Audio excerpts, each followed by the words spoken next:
Hello students, myself Bhagyashree Lakshman Halankar from PESC's RSN College of Arts and Science, Farmagudi, Ponda, Goa. In this module, you are going to learn methods of vegetative propagation by bulbs, corms, bulbils and cuttings. This module is from Unit 3, Vegetative Propagation, which is from Course Code BOD105 and course title Nursery and Gardening. Let us learn the outline of the module. You will be learning meanings of bulbs, corms, bulbils and cuttings. You are also going to learn the method of vegetative propagation by bulbs, corms, bulbils and cuttings. At the end of the module, you will learn to explain the meaning of bulbs, corms, bulbils and cuttings. You will be also in a position to describe the method of vegetative propagation by bulbs, corms, bulbils and cuttings.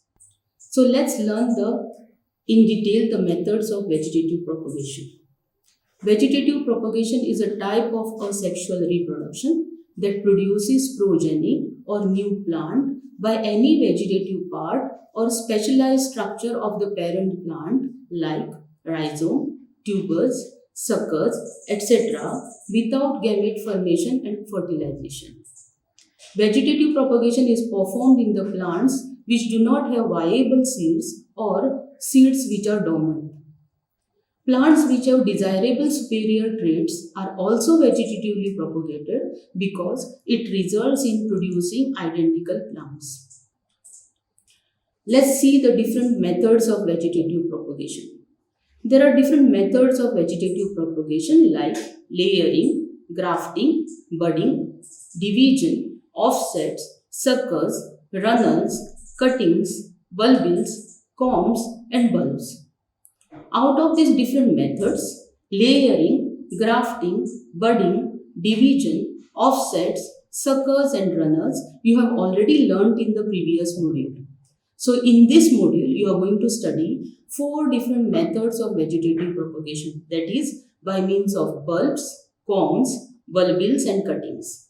So let's study in detail these methods of vegetative propagation. So the first one is the bulbs. Bulbs are underground structures which perform the function of storage. These bulbs are covered by the layers of fleshy leaves. At the last stages of plant growth, smaller bulbs are formed to the base of the parent bulb or in the axil of fleshy leaves. These smaller bulbs are separated and planted during the favorable season. In amaryllis species and tuberose species, smaller bulbs are produced round the base of the mother bulb. These are separated from the mother bulb and planted. In narcissus species, it develops bulbs in the axil of fleshy leaves, and as these grow, they form slabs, which are smaller flattened bulbs. The slabs take about 3 years to develop into a mother bulb. In the picture, that is in the first picture, you can see the small bulbs surrounding the mother bulb in case of tuberose plant. In the second picture, you can see the slabs which are already germinated in narcissus plant. Scaly bulbs of lilies are propagated by removing a number of outer scales and planting them singly 5 cm deep in light soils. A ring of small bulbs is formed about the basal plate in hyacinth species. In the picture, you can see the scaly bulbs in lilies and the bulbs of hyacinth plant. The second type of mode of vegetative propagation is by means of corms. Corm is a condensed form of rhizome. It bears membranous or scaly leaves and buds. As the leaves are produced, the old corm starts shriveling and on top of it, that is at the base of the leaves, the new corm develops. The new corm is surrounded by numerous smaller cormlets or cormels. These cormlets are separated and planted. The plants which are being propagated by corms are like gladiolus, crocus and taro species. In the picture, you can see the cormlets of gladiolus which are being surrounded by the new corm which is being formed. And in the second picture, you can see the comblets which have been germinated in the taro plant. The third type of a vegetative propagation is by means of bulbils. Bulbils are also referred to as bulbil or bulblet or pup. It is a small young plant that is reproduced vegetatively from axillary buds of a stem on parent plant or in place of a flower on an inflorescence. In Dioscorea bulbifera, which is commonly called as Karane in Goa, the axillary buds behave like a seed and develop into a new plant when detached from the plant. In the picture, you can see the bulbils of Dioscorea bulbifera. In agave species and onion, the flower buds develop into bulbils. They behave like a seed and develop into a new plant when the bulbil is still attached to the mother plant. The first picture shows the bulbil in case of agave species, and the second picture shows the bulbils in case of onion, that is allium species. The fourth type of a vegetative propagation is by means of cuttings. Cutting is defined as a process by which a plant is produced by severing, that is cutting a vegetative portion from the plant and rooting it in a favorable medium under optimum conditions.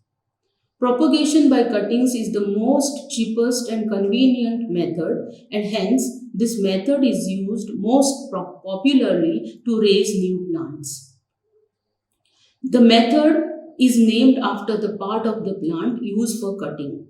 So, if the stem is used, it is called as stem cutting. If root is used, then it is called as root cutting. And if leaf is used, it is called as leaf cutting.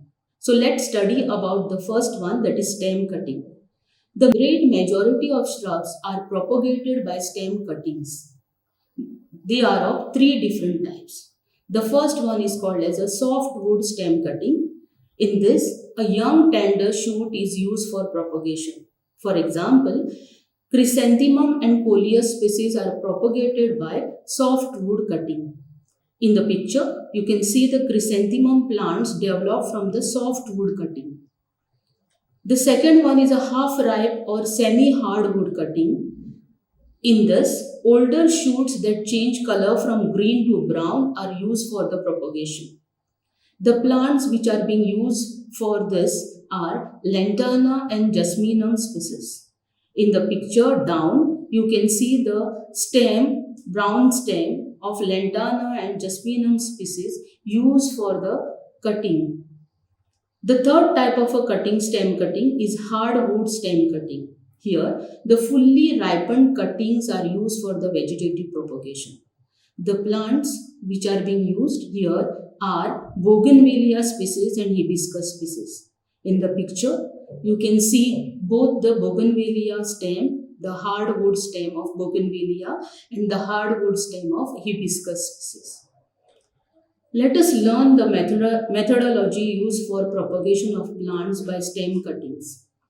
First and foremost, you have to select the cutting. The size of the softwood cutting should be 2.5 to 10 centimeters long, whereas the size of the hardwood cutting should be 15 to 30 centimeters long. Lower leaves at least 5 centimeters from base of the stem has to be removed. The rooting medium used is a mixture of sand, sawdust, vermiculite, and peat moss or sphagnum. This rooting medium inhibits the development of harmful bacteria and also help in retaining the moisture. A slanting cut below the node is given at the rooting end, thus exposing more tissue for callus formation. Cutting should be inserted fresh without delay. For quick result, the base of the cutting is treated with rooting hormone solution or powder. This hormone solution or powder is easily available in the market. The end of the stem cutting, which is nearest to the root of the parent plant, should be inserted in the soil. Rooting takes place within 7 to 30 days. For rooting of herbaceous plants like pothos, begonia, zebrina, rio, mint, etc., the cuttings can be inserted in a jar of water kept near the window. Rainwater is preferred as it induces root formation much quicker than tap water. Roots will develop in 4 to 6 weeks. The rooted cuttings are then transferred to a large size pots. In the picture, you can see the pothos cutting showing rooting in water. The next type of a cutting is a root cutting. The plant which produces suckers are usually propagated by root cutting. Suckers having a thickness of pencil size are cut into pieces of 5 to 8 centimeters length. These suckers are buried in the rooting medium for rooting. Some of the plants which are being cultivated by root cutting are clerodendron species, rose species and zebra cactus. In the picture, you can see the development of shoot on root of zebra cactus. The next type of a cutting is a leaf cutting. Most of the succulents, namely begonia, bryophyllum, kalanchoe and sedum species can be propagated using a mature healthy leaf. In some plants like mother of thousands, that is Kalanchoe diacremoniana, the plantlets are formed in the marginal notches of the leaves even before they are shed from the plant. In the picture, you can see the plantlets developed on the leaf margin of mother of thousands plant.